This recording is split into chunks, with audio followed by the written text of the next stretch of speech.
In front of me is iPad Pro 13 and today I would like to show you how you can open apps in pop-up view. First of all, you need to select an app that you wish to use in full screen view and launch it. Then you need to open the dock.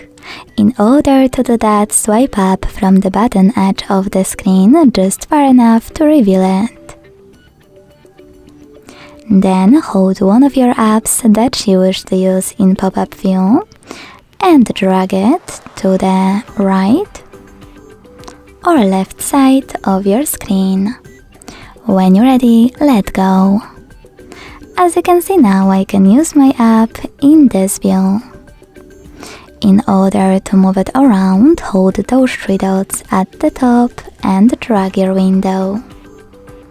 You can also tap on those dots and select one of those options.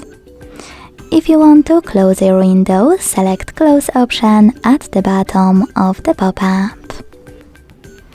Thanks so much for watching. If you enjoyed this video, don't forget to leave a like, comment and subscribe. Bye!